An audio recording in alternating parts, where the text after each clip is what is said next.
Com apenas um dedo, você abre a porta do mundo para a informação verdadeira, objetiva e sem censura. Com apenas um dedo, você se junta a esse compromisso. Você vê o resultado de nosso trabalho, a sua nova visão do mundo. Mundial Telenotícias Brasil.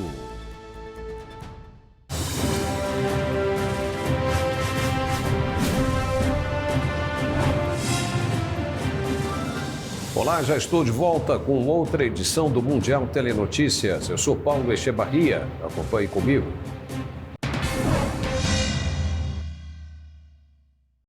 O presidente ucraniano Volodymyr Zelensky disse nesta terça-feira que acredita que a Bielorrússia não deve entrar na guerra. O comentário dele veio depois que a região de Donbass sofreu novos ataques de mísseis disparados pelo Kremlin do território bielorrusso. Os combates se intensificaram nesta terça-feira na região de Donbass, no leste da Ucrânia. O gabinete do presidente ucraniano Volodymyr Zelensky relatou bombardeios russos em Donetsk na noite de ontem e ataques com mísseis vindos da Bielorrússia. Pelo menos 2 pessoas morreram e outras 7 ficaram feridas em ataques que atingiram o mercado central da cidade. С території Білорусі Muitos mísseis de vários calibres foram disparados do território da Bielorrússia e causaram muito sofrimento à Ucrânia. які принесли різні страждання Україні.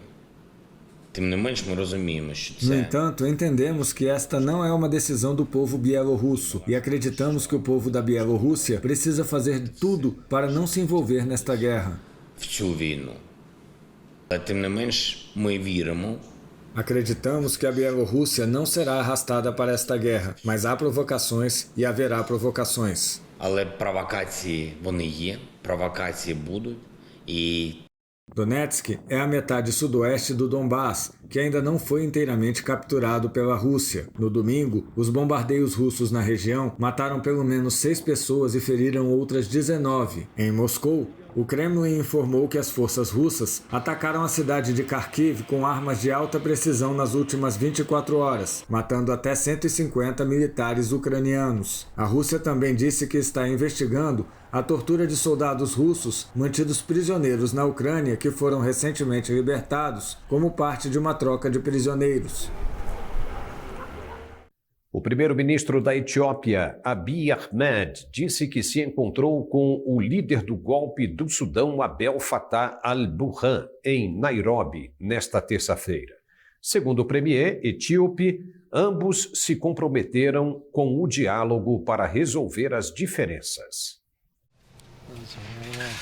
As conversas seguem um confronto em uma região de fronteira no mês passado, em que Khartoum disse que as forças etíopes tinham capturado e matado tropas sudanesas, alegações negadas por Addis Abeba. A reunião aconteceu à margem de um encontro da Autoridade Intergovernamental para o Desenvolvimento, a IGAD, um órgão regional de 7 países. Burhan disse que o encontro do órgão intergovernamental lhes deu a oportunidade de fazer um balanço da resposta aos desafios na região, mas não deu mais detalhes. O Conselho Soberano do Sudão disse apenas que houve uma reunião a portas fechadas entre os 2 líderes. Khartoum disse que o exército etíope executou 7 soldados sudaneses e um civil em um confronto em 22 de junho e anunciou que estava retirando seu embaixador. Mas Addis Abeba afirmou que as forças sudanesas haviam cruzado o território etíope e que as baixas resultaram de um conflito com uma milícia local, negando que seus soldados estivessem na área na época. A região de Al-Fashqa é uma faixa de terra fértil que há muito tempo é motivo de atrito entre Addis Abeba e Khartoum. A região, que fica perto da região de Tigray, no norte da Etiópia, devastada pela guerra, é cultivada há muito tempo por agricultores etíopes, mas é reivindicada pelo Sudão. A disputa provocou confrontos esporádicos entre os 2 lados. As tensões aumentaram depois que os combates eclodiram em Tigray em novembro de 2020, enviando dezenas de milhares de refugiados para o Sudão. Burhan estava no Quênia um dia depois de anunciar que o exército que tomou o poder com o golpe em outubro do ano passado abriria caminho para o governo civil. O principal bloco civil do Sudão, as Forças para a Liberdade e Mudança, rejeitou na terça-feira a proposta com manifestantes desafiando novamente as forças de segurança e mantendo-se firmes em suas barricadas improvisadas nas ruas de Khartoum. A IGAD, juntamente com as Nações Unidas e a União Africana, tem pressionado por conversações entre o exército e os civis. Você sabe que temos muitos problemas em nossa região devido a vários fatores, como terrorismo, extremismo, crimes transfronteiriços, imigração ilegal, tráfico de pessoas e proliferação de armas ilegais. E todas essas ameaças têm um grande impacto em situações sociais e de segurança.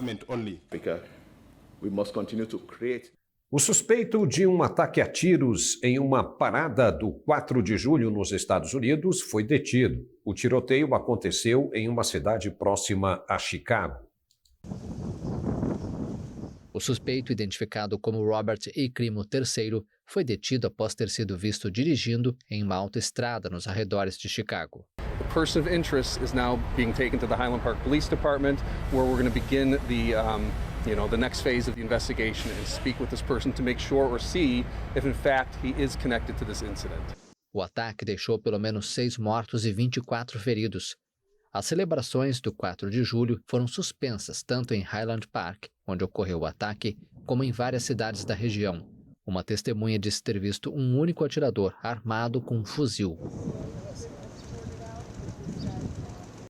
E o presidente Joe Biden reagiu a mais esse atentado nos Estados Unidos. De Washington, ele prometeu medidas mais duras para combater o uso indiscriminado de armas de fogo. Em Washington, Biden prometeu mais uma vez lutar contra a epidemia de violência armada. In recent days, there's been reason to think that this country is moving backward, that freedom is being reduced, that rights we assumed were protected are no longer. A reminder that we remain in an ongoing battle for the soul of America, as we have for over 200 years. I know it can be exhausting and unsettling, but tonight, I want you to know we're going to get through all of this. Durante o discurso, o democrata relembrou que no fim de junho promulgou a primeira legislação importante em décadas sobre o controle de armas. Before I left for Europe, I signed a law, the first real gun safety law in 30 years.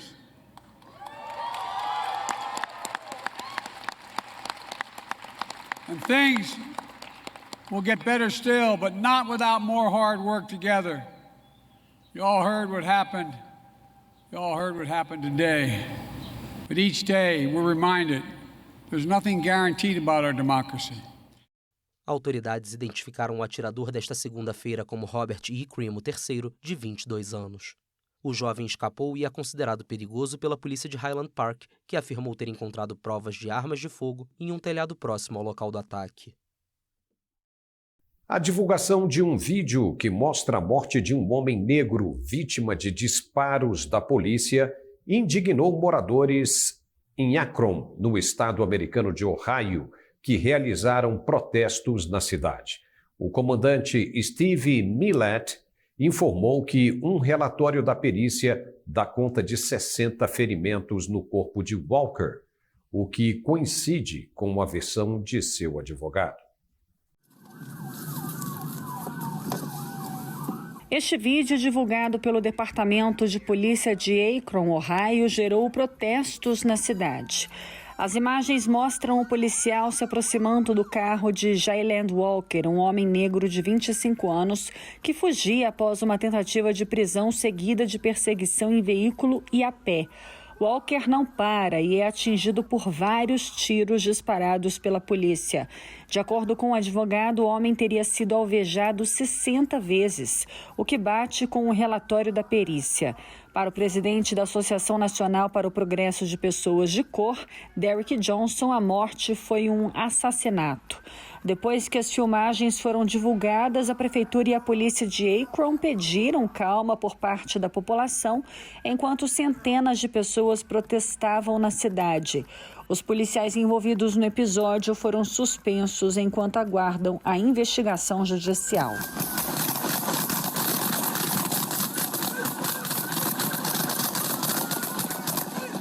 Uma greve de um sindicato de petróleo pode levar à redução das exportações de gás da Noruega. O país é o segundo maior fornecedor de gás natural da Europa.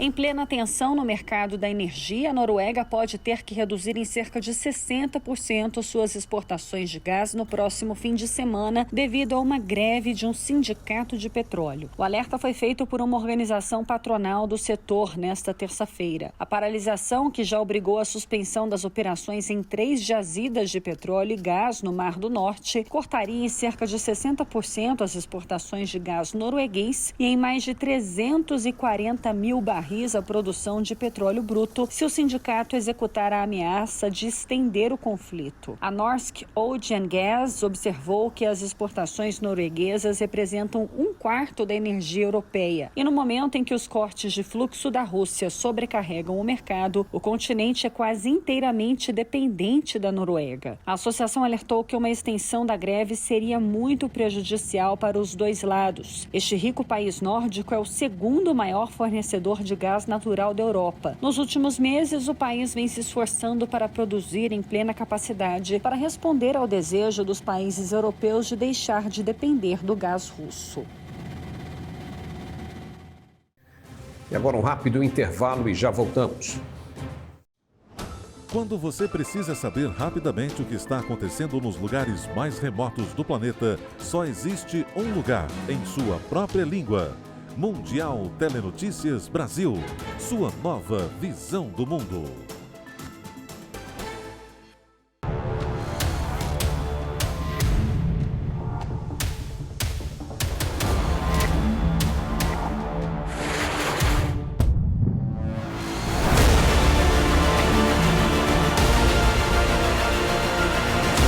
É uma satisfação conduzir os primeiros itens de série no Brasil. Senta boa, Brasil!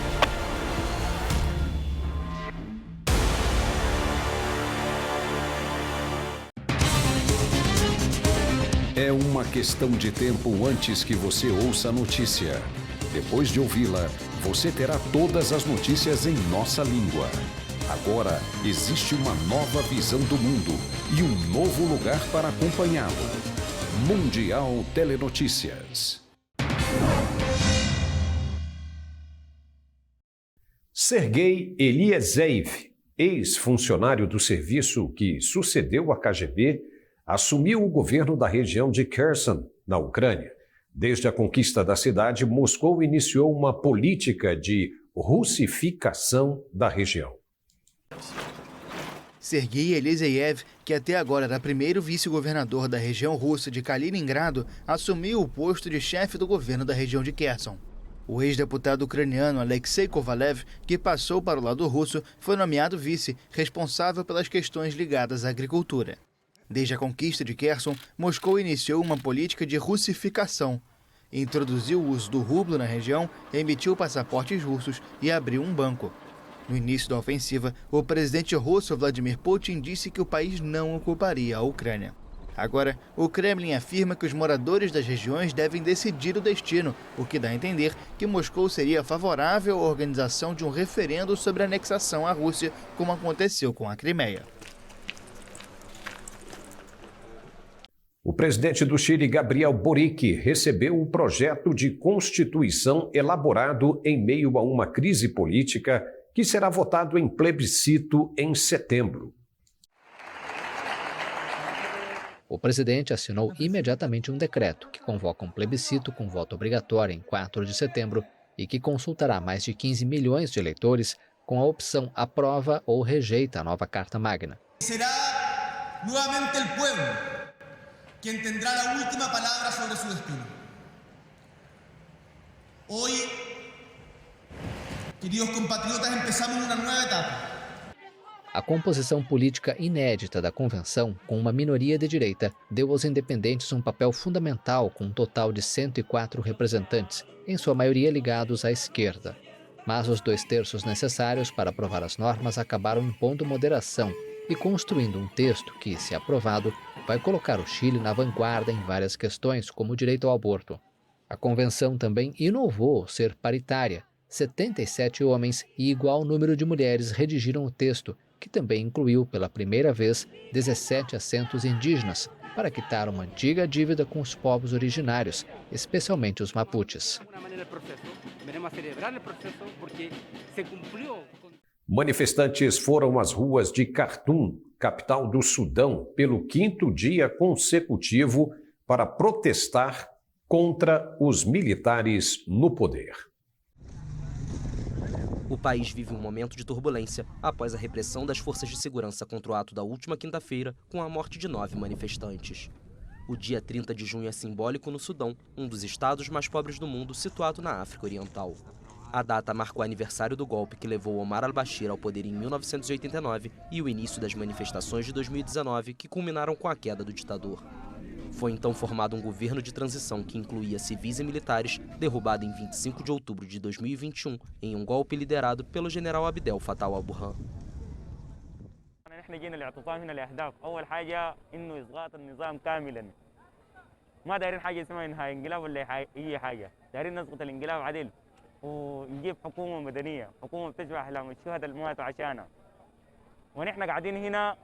لحد لجان المقاومة والتنسيقيات تعلن إنه يفضوا الاعتصام لأنه نحن حاليا الجهة القيدانة هي لجان المقاومة نحن بنعتمر تحت أمرها. Horas depois, em uma mensagem televisionada, o general al-Burhan disse que o exército abriria caminho para um governo civil.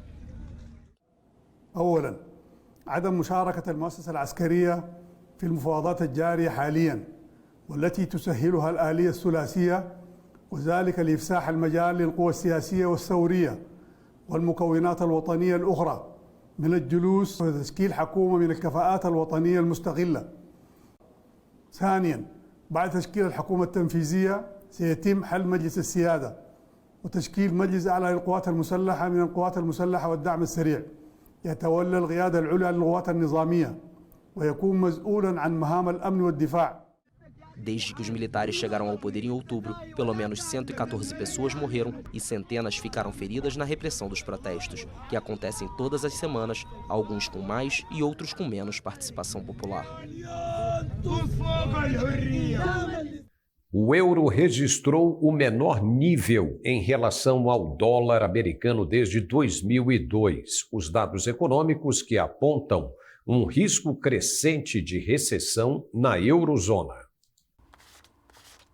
O euro caiu ao seu valor mais baixo em relação ao dólar em quase 2 décadas, fruto de dados econômicos que apontam um risco crescente de recessão na eurozona.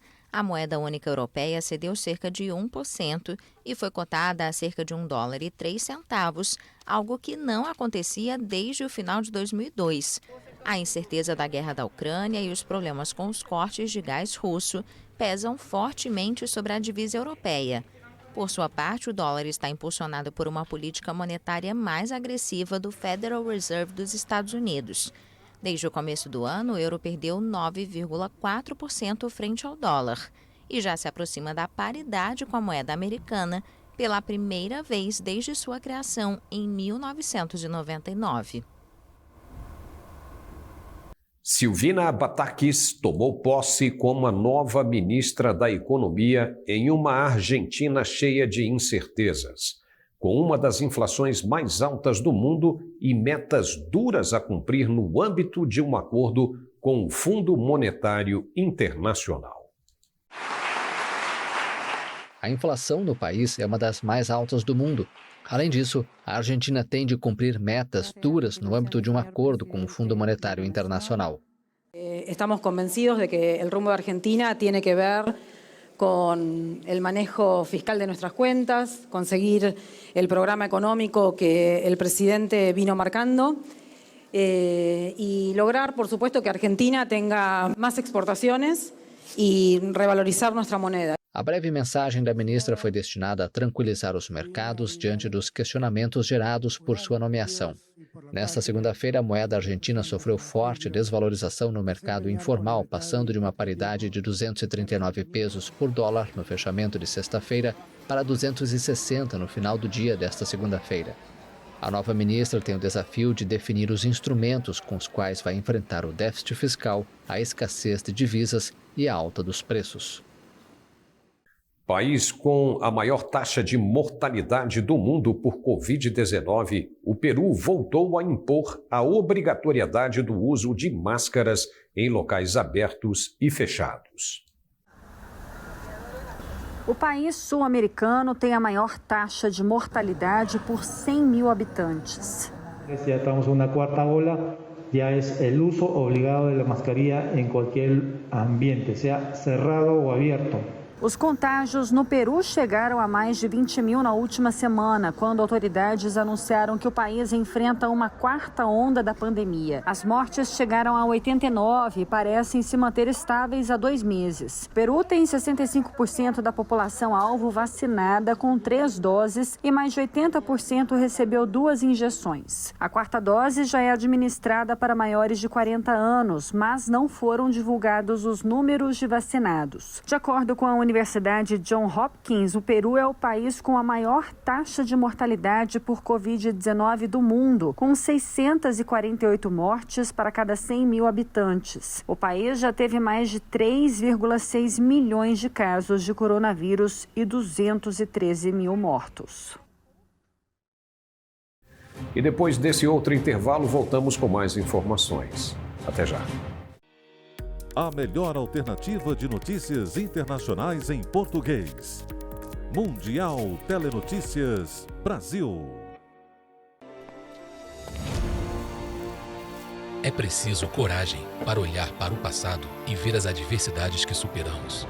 Durante todo o caminho, enfrentamos batalhas, fazemos escolhas e sabemos que não chegamos sozinhos onde estamos.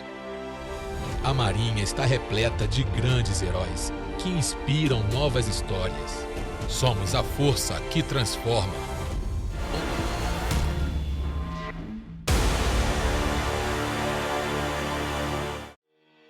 Agora existe uma nova visão do mundo e um novo lugar para acompanhá-lo. Mundial Telenotícias.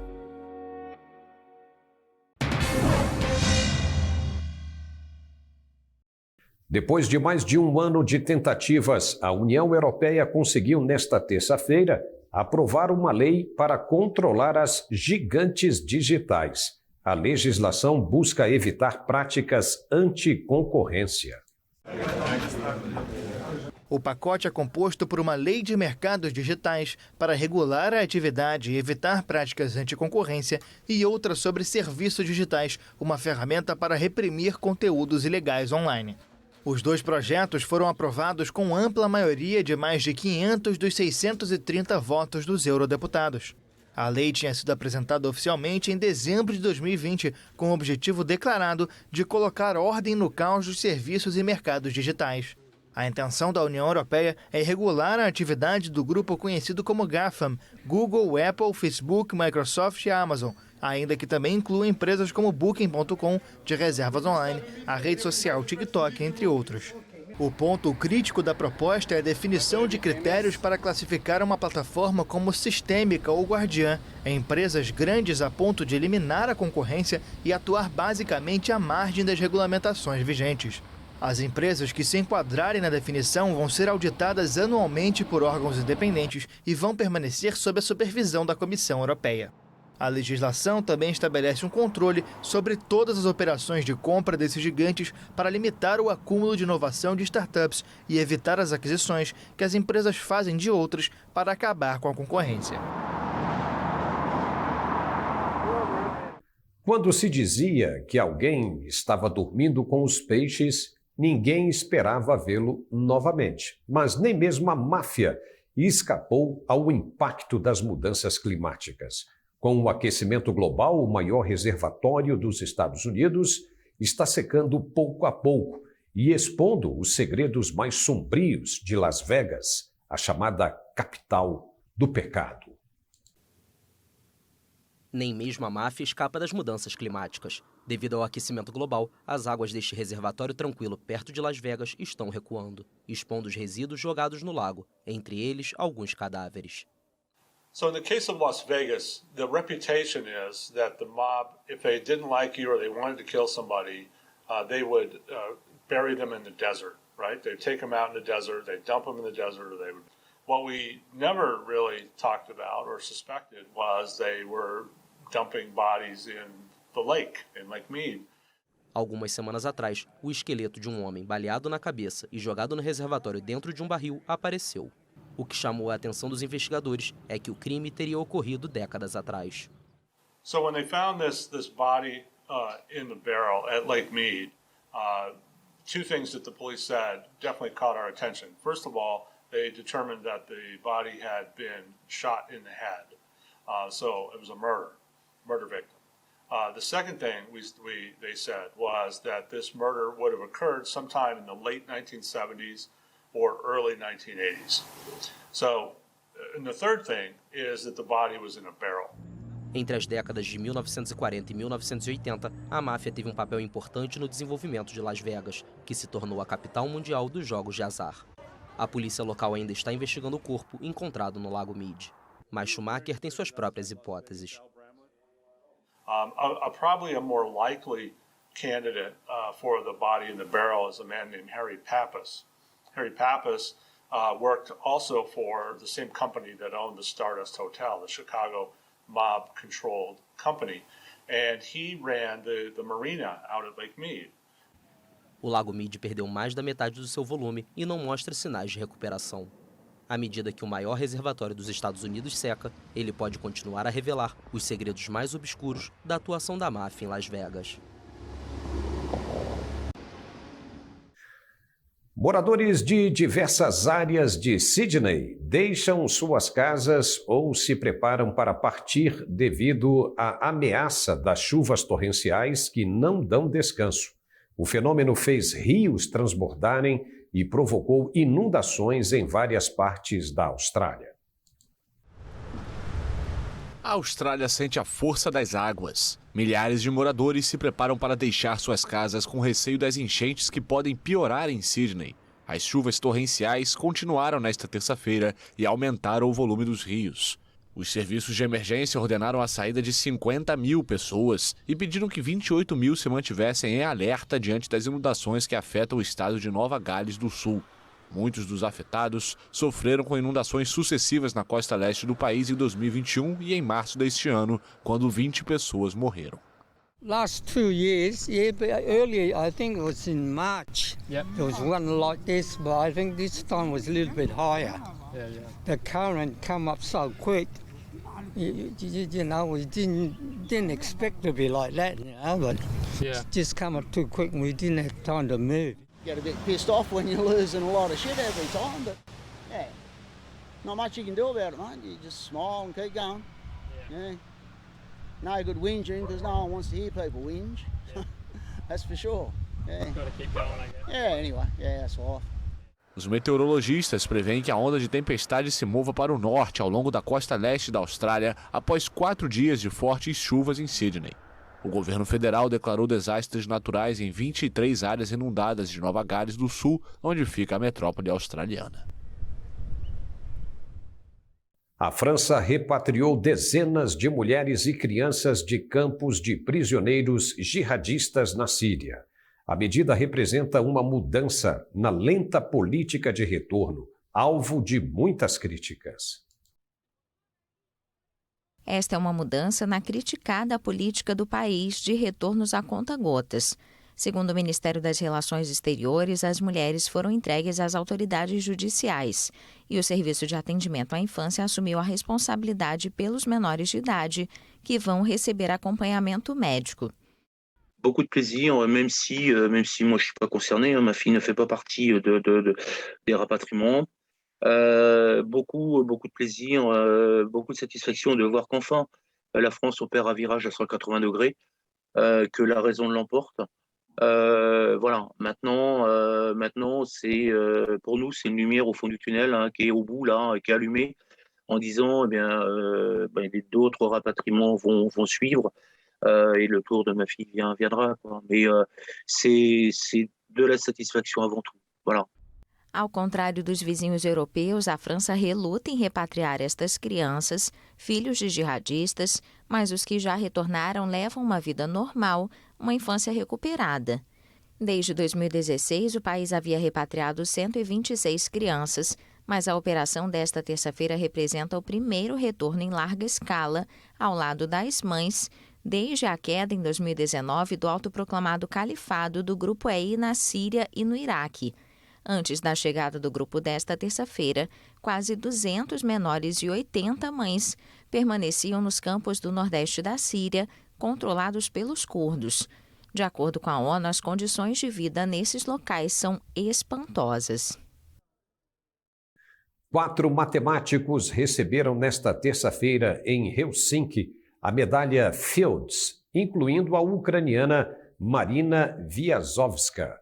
Ela se tornou a segunda mulher a receber o prêmio de grande prestígio desde a criação em 1936. O prêmio é considerado um equivalente ao Nobel de Matemática. Os outros 3 vencedores são o francês Hugo Duminil-Copin, o britânico James Maynard e o americano sul-coreano Juni Hu. A medalha de ouro, concedida a cada 4 anos, recompensa feitos excepcionais de matemáticos de menos de 40 anos. O prêmio é acompanhado por um cheque de $15 mil canadenses, equivalente a cerca de R$60 mil. O anúncio aconteceu nesta terça-feira em uma cerimônia na capital da Finlândia, Helsinki, durante o Congresso Internacional de Matemáticos. A cerimônia estava prevista inicialmente para São Petersburgo, mas foi transferida devido à invasão da Ucrânia. Marina Vyazovska é a segunda mulher a receber a medalha em 80 anos e a decisão foi tomada antes da guerra. A ucraniana venceu o prêmio por ter solucionado uma versão de um problema geométrico centenário.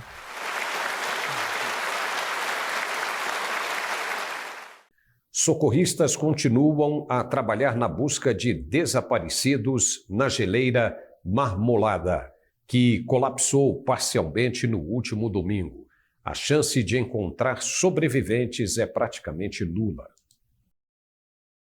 As equipes de resgate, com o apoio de drones e helicópteros, prosseguiam nesta terça-feira com as buscas por pessoas desaparecidas desde domingo, depois do colapso parcial da geleira Marmolada, a maior dos Alpes italianos, ainda que as possibilidades de encontrar sobreviventes sejam mínimas.